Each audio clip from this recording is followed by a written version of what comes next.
Korban, Lau Jin, telah diselidiki. Dia adalah pembunuh berantai yang menghebohkan negara sebelumnya. Orang yang tidak disengaja dibunuh oleh Hidang tidak pernah menyangka. Dia terungkap sebagai pembunuh berantai di kedua sisi. Dia terungkap sebagai pembunuh berantai tanpa hukuman di kedua sisi. Kamu membunuh sebuah keluarga demi uang asuransi. Bersembunyi di gunung. Dia menyerang mahasiswa yang mendaki gunung lagi dan meninggalkan mayat. Apa hakmu untuk berkata apa-apa? Namun ketika Hidang mengira segalanya sudah berlalu dengan aman, Su tidak tahu palu yang hilang malam itu malah dibawa pulang oleh gadis buta itu. Pada hari berikutnya, gadis buta datang. Dia sengaja datang ke toko serba ada untuk membeli sesuatu. Saat melihat Hidang, gadis buta itu meminta uang diam sebesar 2 juta darinya. Hidang terlihat bingung ketika ditanya bahwa dia tidak mengenal gadis buta itu. Bagaimana? Bagaimana rasanya membunuh? Tidak pernah menyangka bahwa lawan hanya pura-pura. Seorang wanita yang menyamar sebagai buta karena masalah mata. Wanita memberi waktu beberapa hari kepada Hidang untuk mengumpulkan uang. Kalau tidak, dia akan membawa bukti ke kantor polisi. Terjaga oleh pegangan yang kuat, terpaksa meminjam uang dari teman-teman. Bahkan menjual kembali apel yang baru saja dibelinya. Kemudian meminta majikan toko serba ada untuk memajukan beberapa bulan gajinya. Gaji hanya cukup untuk uang. Kemudian Hidang datang sesuai informasi wanita. Uang diletakkan di meja oleh wanita itu. Hidang mengira wanita akan mematuhi janji menjaga rahasia ini.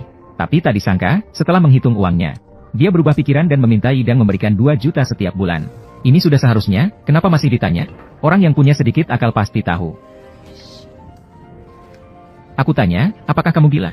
Sekarang karena kamu, aku juga menjadi kaki tangan. Namun Hidang, yang memiliki latar belakang keluarga biasa, sama sekali tidak mampu mendukung. Setiap bulan mengeluarkan uang sebanyak ini. Hidang merebut palu dari tangan wanita. Mengatakan hanya akan memberikan 2 juta sekali dan sampai di sini. Namun wanita tetap dengan keras kepala menunjukkan dirinya. Setelah menyelidiki latar belakang hidup Hidang, meskipun Hidang mengambil palu, wanita juga akan mencari masalah di rumah dan tempat kerjanya. Pada saat ini, keserakahan wanita terungkap dengan jelas. Hidang memikirkan hari-harinya ke depan. Akan diperlakukan seperti anjing oleh wanita di mana-mana. Maka dia dengan keras mengayunkan palu. Sekali pukul, kepala wanita pecah. Wanita langsung menerima kotak makanan.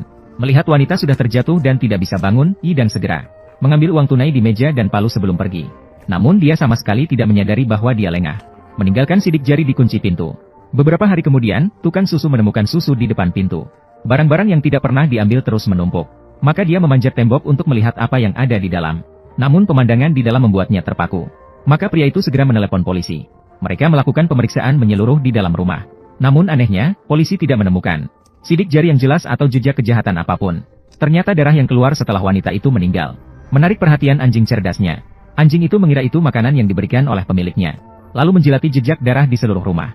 Saat polisi datang untuk menyelidiki, anjing itu menjadi gila dan menggali lubang di halaman belakang. Hasilnya, secara tak terduga, mereka menemukan tengkorak di dalamnya. Setelah menyelidiki tengkorak, polisi